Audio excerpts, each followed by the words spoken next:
1월 20일 데일리 리포트 하도록 하겠습니다.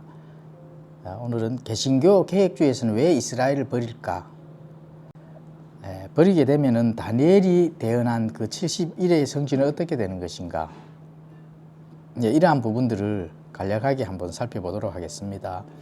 자, 이스라엘 민족과 하나님의 그 관계는 뗄래야 뗄 수 없는 그런 약속의 관계가 되겠죠. 그래서 이스라엘이 탄생하고 국가가 세워지는 것은 당연한 사실입니다. 그리고 구약 성경 전체의 모든 집중이 이스라엘 민족들과 그 약속의 그 대언들이 대부분입니다. 그래서 모든 역경에도 불구하고 이스라엘 민족이 세워지는 것은 하나님의 언약의 약속이다. 이렇게 일단 볼 수가 있습니다. 자, 1948년도에 이 이스라엘 민족들, 유다 민족들이 2000년 동안 흩어져 살다가 세워졌습니다. 자, 이거는 하나님의 그 약속의 그 신실함이 성취되는 그런 확증이 되었다고 볼 수가 있습니다. 그래서 그 유다 민족들, 유다 민족들은 하나님의 역사 가운데 타임라인인 시계라고 볼 수가 있습니다. 시계.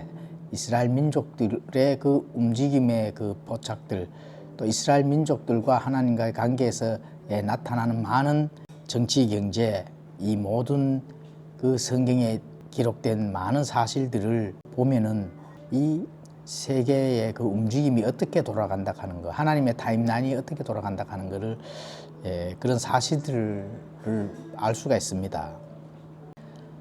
자, 이 이스라엘 백성들이 이 유대인이라고 부르기 시작한 것은 바벨론 포로 이후인데요. 대다수가 그 유다 지파 출신이었기 때문에 그렇게 호칭을 불렀습니다. 그래서 많은 부분 하나님께서 저 팔레스타인 땅 이런 부분들은 하나님께서 창조의 시점부터 아브라함의 그 허리에서 나온 그 유대 혈통 이스라엘 민족들에게 약속된 그 땅이기 때문에 거기에는 하나님께서 변함이 없습니다. 변함이 없다. 이 모든 그런 하나님의 그 약속의 그 대언이 구약 성경의 곳곳에 기록이 되어 있기 때문에 그렇습니다. 그래서 특정 어떤 이스라엘 민족 개인보다도 그 민족 자체에 대한 그런 하나님께서 다루시는 그 경륜에 따라서 그 약속의 성취가 이루어진다. 우리가 꼭 그렇게 믿어야 되지 않겠나 싶습니다. 자, 그런데 왜 이 개혁주의에서는 이스라엘을 버릴까? 성경의 약속을 믿지 아니하고 또 그 이스라엘의 그 자리를 교회와 연결을 시켜서 융합을 시킬까? 이러한 것이 사실 뭐 궁금하다든지 뭐 이유가 있어서 찾아볼 그런 사안도 되지 않습니다. 왜냐하면은 그 노선이 그렇게 처음부터 나갔기 때문에 그렇습니다. 그 하나님의 그 백성들, 하나님의 선택된 백성이라 하는 그거 하나만 가지고도 그 민족들을 미워하고 말살하고 핍박하는 그거는 참 하나님의 백성이기 때문에 그렇다. 그러면 하나님의 백성을 핍박한다 하는 거는 그 반대로 하나님을 싫어하고 대적하고 하는 편에 서 있는 자들이 아닐까, 이렇게 한번 생각을 해 볼 수가 있습니다. 하나님을 싫어하는 자가 과연 누굴까요? 그렇게 하나님을 싫어하는 자, 이런 줄에 선 그런 많은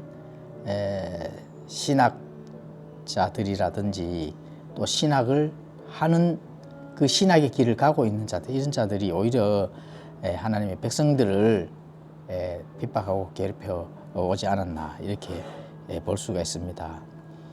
자, 구약의 예레미야 31장 35절에서 36절에 가보시면은 하나님께서 영원 무궁토록 이스라엘 민족들과 함께 한다 하는 그 약속의 메시지가 잘 기록이 되어 있습니다. 뭐 많은 기록이 되어 있는데 특별히 이 약속의 그 메시지가 예레미야에 기록된 것을 한번 읽어보도록 하겠습니다. 자, 주가 이같이 말하노라. 그는 낮에 해를 빛으로 주고 밤에 빛을 내도록 달과 별들의 규례들을 주며 바다의 파도가 울부짖을 때에 바다를 나누나니 군대들의 주가 그의 이름이니라. 만일 이 규례들이 내 앞에서 떠나 없어진다면 그때는 이스라엘의 씨도 내 앞에서 끊어져 영원히 민족이 되지 못하리라. 주가 말하노라. 자, 이스라엘 씨도 내 앞에 끊어져 영원히 민족이 되지 못하리라 하는 이 반어법을 썼는데, 이거는 달과 별들의 규례들, 또 낮에 해가 빛을 주고 밤에 빛을 내도록 달과 별들의 규례들이, 이런 규례들이 없어진다면은, 그러니까 해가 하는 일, 달이 하는 일, 별들이 하는 일, 하나님께서 명령한 그 일들을 수행하는 그 일에서 그 사실이 없어진다면은 이스라엘 씨도 없어질 것이라 하는 그 반어법을 써서 사실은 없어질 일이가 없잖아요. 해가 없어지고 달이 없어지고 별이 없어질 일은 없거든요. 하나님의 역사 그 안에서는. 그렇다면은 이스라엘 민족이 영원히 없어지지 않는다 하는 그 약속의 말씀인데, 이런 말씀들은 왜 어떻게 해석을 하는 건지 알 수가 없는 거죠. 자, 만약에 현대 이스라엘 국가가 성경의 이스라엘과 아무런 관련이 없다면은 아모스 9장 14절에서 15절과 같은 그런 구절이 성취되지 않았거나 비유적인 거나 사실이 아니다, 이렇게 볼 수가 있습니다. 아모스 9장 14절에서 또 15절을 한번 읽어보도록 하겠습니다. 또 내가 내 백성 이스라엘의 포로된 자들을 다시 데려오리니 그들이 피폐한 도시들을 건축하여 거기 거주하며 포도원들을 세우고 그것들의 포도즙을 마시며 또한 동사들을 만들어 그것들의 열매를 먹으리라. 내가 그들을 그들의 땅에 심으리니 내가 그들에게 준 그들의 땅에서 그들이 다시는 뽑히지 아니하리라. 주 내 하나님이 말하노라. 자, 이 아모스 9장 14절 15절은 지금 현재 이스라엘 민족들이 세워진 지금 현재의 이스라엘 국가를 보고 지금 성취된 것을 말씀하는 거거든요. 그렇습니다. 이게 이스라엘 포로된 자들을 다시 데려왔는데, 이 데려온 이스라엘 민족들을 도시들을 건축하고 또 거기에서 거주하며 포도원을 세우고 또 포도즙을 마시며 동사들을 만들고 또 그 열매들을 먹도록 지금 이스라엘 이 국가가 아주 잘 건축이 되고 지금 많은 부분 그 땅에 있는 국가들이 세워지고 또 많은 부분들, 많은 사람들이 아름답게 그 국가를 지금 함께 이렇게 해나가는데, 물론 뭐 전쟁도 있고 이렇게 하지만 어찌됐든 지금 이 대언이 완전히 성취된 거거든요. 그러면 이것이 관련이 없다 하면은 아모스 9장 14절 15절은 어디에다 적용할 만한 그런 부분이 없습니다. 왜냐하면은 포로된 이후에 다시는 뽑히지 아니하리라 이렇게 되어 있기 때문에, 그렇죠? 그렇다면은 다시 뽑히지 아니한 저 이스라엘 국가가 영원무궁토록 지금부터는 계속 간다는 거거든요. 그것이 지금 아모스 9장 14절 15절이 바로 대언이 연결이 되는 겁니다. 자, 우리가 이거를 한번 찾아보도록 하겠습니다. 71회. 자, 현대 이스라엘이 된 그 문자적 성취에서 가장 중요한 게 다니엘서 9장 24절입니다. 주께서 내 백성과 내 거룩한 도시에서 71회를 정하였나니 이것은 범법을 그치고 죄들을 끝내며 불법에 대하여 화해를 이루고 영존하는 의를 가져오며 환상계시와 대언을 봉인하고 지극히 거룩하신 분에게 기름을 부으려 하심이라. 자, 여기서 다니엘이 이 71의 기간을 세 부분으로 나뉘어서 지금 설명을 합니다. 먼저 일곱 일에가 있죠. 일곱 일에. 예. 그 다음에 62주, 62일에, 그리고 나머지 이제 한 일에, 이렇게 이제 세 개로 나눠질 수가 있습니다. 먼저 7주, 일곱 일에는 우리가 해년으로 따진다 하면은 49년이 되겠습니다. 이거는 아닥사스다 왕의 중건 명령부터 시작해서 예루살렘 성벽이 재건될 때까지의 기간, 이제 성취가 됐죠, 실제로. 또 그 후에 거기서부터 또 62주가 지나갑니다. 62주는 434년이 되겠습니다. 이거는 예루살렘 재건 후부터 메시아가 오기까지, 그러니까 우리 예수님께서 나귀를 타고 예루살렘에 입성하실 때까지 이 기간이 62일에 434년이 되겠습니다. 이 두 개는 지금 성취가 됐습니다. 그런데 역사 속에서 문자 그대로 성취가 되었는데 마지막 한 일회가 역사 속에서 문자 그대로 이제 성취가 남았다 하는 사실을 우리가 알 수가 있습니다. 자, 그래서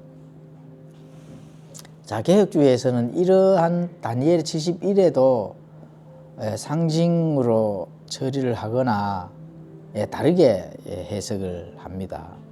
이거는 좀 나중에 한번 별도로 자세히 한번 다뤄보기로 하고, 자, 그래서 이 70일의 마지막 한 일회에 이스라엘이 구원받을 것이라 하는 것도 구약에 잘 예언이 되어 있습니다. 스가랴서 9장 16절에 그렇게 기록이 되어 있습니다. 그날에 주 그들의 하나님께서 그들을 자신의 백성의 양떼같이 구원하시리니 그들이 왕관의 보석들 같이 되어 그분의 땅에서 기처럼 들리리라. 기처럼 들리리라. 스가랴서 13장 9절에 가보시면은 3분의 1을 불 가운데로 지나간다고 합니다. 그래서 불 가운데로 지나가고 난 다음에 그 이후에 구원이 있을 거라고 이렇게 대언을 또 합니다. 또 사도 바울도 이렇게 언급하죠. 로마서 11장에 가보시면은 자신의 백성을 결코 버리지 않는다, 이렇게 이제 언급합니다. 자, 이렇게 구약과 또 율법에 능통한 사도 바울도 결코 이스라엘을 버리지 않는다, 이렇게 언급해 놨는데 왜 이스라엘을 버리고 이스라엘에다가 교회를 대체할까요? 소위 이스라엘 대체 신학 하잖아요. 이게 이제 본래 자리가 되는 로마 가톨릭이나 칼빈, 루터, 또 어거스틴 고대 교부들, 이런 신학부들의 기초가 바로 되지 않았나. 그리고 또 현대 유명한 또 학자 있죠, 바빙크 학자.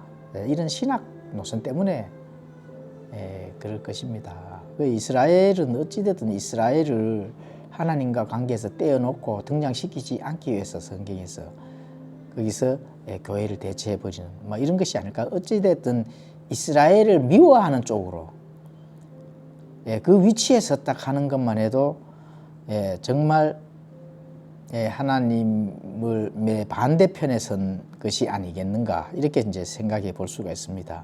하나님 편에 섰다 하면 당연히 이스라엘에 대한 그 예언, 대언, 이스라엘이 영원무궁토록 세워진다 하는 그 위치에 함께 서 있어야 되는 거거든요. 그렇지 않는 것이 아이러니하다는 거죠. 자, 그러면 이 신학자들에 대한 부분들을 한번 살펴보겠습니다. 유명한 신학자가 되겠습니다. 교의학, 개혁파 교의학의 그 지은이가 바로 바뱅크입니다. 바빙크. 헤르만 바뱅크. 바빙크의 개혁 교육학에서 이스라엘을 어떻게 다루는가, 이 학자의 그 기록한 그 내용을 살펴봤습니다. 그래서 페이지가 1229페이지, 1230페이지, 또 31페이지에 이어서 내용이 나오길래 살펴봤는데 지금 그림에 보면은 이렇게 기록이 되어 있습니다. 자, 우리가 함께 확인해 봐야 될 게 로마서 11장 25절에 가보시면은 이방인들의 충만함이 들어올 때까지 일부가 눈머는 일이 이스라엘에게 일어났다는 것이라. 이 부분이 사도 바울이 기록된 그 언급한 부분입니다.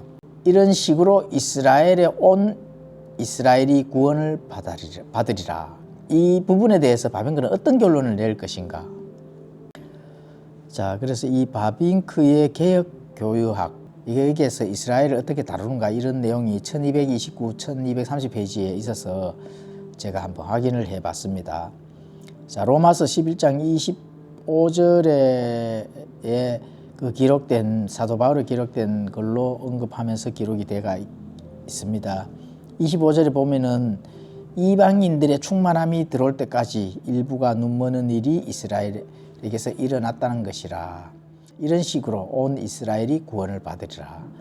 자, 이렇게 이제 바울이 언급했는데, 자, 이것에 대해서 바빙크는 이제 다음과 같은 결론을 이제 내립니다. 한번 보도록 하겠습니다. 개혁파 교우학에서는 어떻게 기록이 되어 있는지 잠시 살펴보도록 하겠습니다. 자, 이방인의 충만한 수요가 채워진 후에 온 이스라엘이 구원을 받으리라고 말하는 대신 그리하여 온 이스라엘이 구원을 얻으리라고 말한다. 이 말이 지시할 수 있는 것은 바로 앞절뿐이다.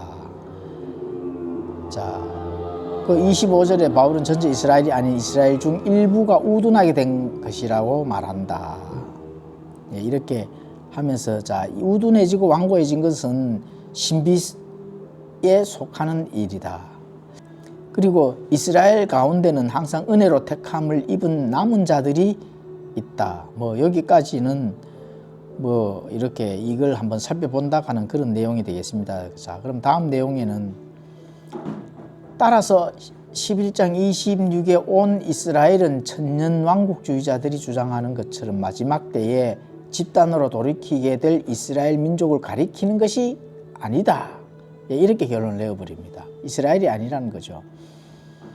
그리고 유대인들과 이방인들이 함께 있는 교회를 가리키는 것도 아니다. 그럼 뭘 가리킬까요? 자, 이거는 수세기에 걸쳐 이스라엘로부터 돌이킬 충만한 수를 가리킨다. 이렇게 이제 결론을 내립니다. 이거는 이제 이스라엘에서 뿐만 아니라 이방인들로부터 충만한 수가 돌이킬 것이며 바로 그 충만한 수가 온 이스라엘이 될 것이다. 그리고 충만한 수, 이방인의 그 이 충만함이 찰 때까지인데, 이게 이스라엘이나 이방인이나 함께 뭉뚱그려서 충만한 수 아니다. 이렇게 결론을 내어버리네요. 그러니까 어찌됐든 이스라엘이 교회와 그냥 융합되어 버리는 그런 결론을 내어버립니다. 그래서 바울이 종말에 있을 이스라엘의 민족적인 회심을 기대했다 하더라도 그가 유대인, 팔레스타인 귀환이나 예루살렘 성전 재건, 그리스도의 가시적 통치 같은 것들에 대해서는 일절 언급하지 않는다는 사실을 주목할 필요가 있다. 사도 바울이 언급하고 있는데 지금 언급하지 않는다는 사실을 지금 주목해라는 거죠. 그리고 바울이 염두에 두고 있는 미래의 그런 것들은 들어설 자리가 없다. 이렇게 결론을 내어버립니다. 들어설 자리가 없다는 거예요. 그리고 이러한 많은 주장들은 바로 사도 바울을 자기 모순에 빠뜨리는 것이라는 겁니다. 그렇죠. 그리고 이제 하나님의 약속이 아브라함의 영적 자손들에 관한 것이기 때문에 그 약속은 결코 실패한 것이 아니라고 주장하면서 이스라엘 가운데 있는 영적 자손들을 통해 이 약속이 계속 이루어져 갈 것이라고 말한다. 영적 자손들을 통해.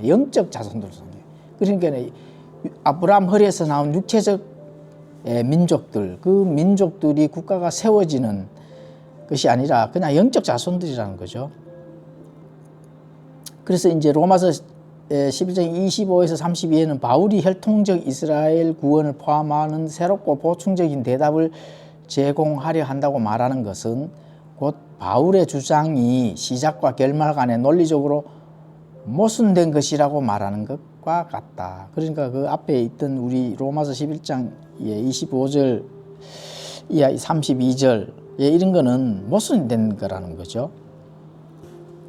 자, 그리고 오히려 마지막 날에 있을 이스라엘의 국가적 회심을 통해서만 완전히 실현될 것이라는 의미로 재구성하고 보충했다는 것은 논리적으로 말이 안 된다. 그러니까 이제 이스라엘 국가적 회심, 민족적으로 회심하는 것도 말이 안 된다는 거예요. 그럼 뭐라는 얘기죠? 이런 민족적 회심을 암시하거나 염두에 둔 말은 한 군데도 없다. 계속 지금 부정적인 그런 내용을 지금 전달하고 있습니다. 바빙크의 교의학, 이 굉장히 이 신학적 논리에서 많은 개신교 개혁주의 목사들이 바빙크의 교의학에 있는 내용들을 많이 그 성경 공부 시간에 가르치고 또 그런 신학의 노선을 철저하게 갑니다. 가는데 지금 이런 부분들을 읽어보면은 사도 바울이나 또 구약에 있던 이스라엘 민족들의 그 하나님께서 약속해 주신 그 약속의 성취 이런 것들을 믿지 아니하고 그런 주장은 말이 안 된다는 그런 논리로 지불을 해 버리는 걸 볼 수가 있습니다. 자, 그래서 왜 개혁주의 이 개신교에서는 이스라엘을 버리는가? 글쎄요, 이스라엘을 버린다 하는 것은 하나님 편에 선 것이 아니라 하나님 반대편에 서서 이스라엘을 미워한다는 것은 하나님의 말씀을 그대로 믿지 아니하고 반대편에서 하나님의 그 말씀을 오히려 이렇게 대적하는 그런 신학의 노선이 아닌가 한번 생각을 해볼 수가 있습니다. 그래서 많은 부분 해석이라든지 또 신앙의 방향성들이 성경대로 하나님께서 말씀한 대로 나가고자 하는 그런 방향과 많이 다른 것을 알 수가 있습니다. 자, 오늘은 다니엘의 대연한 70일의 성취가 왜 개신교 개혁주의에서 이 한일회에 대한 그런 부분들을 무시할까, 이런 것까지 간략하게 살펴봤는데요. 다음 시간에는 조금 더 자세한 부분을 좀 탐구해서 함께 나눠보는 시간 가지도록 하겠습니다. 여기까지 하겠습니다.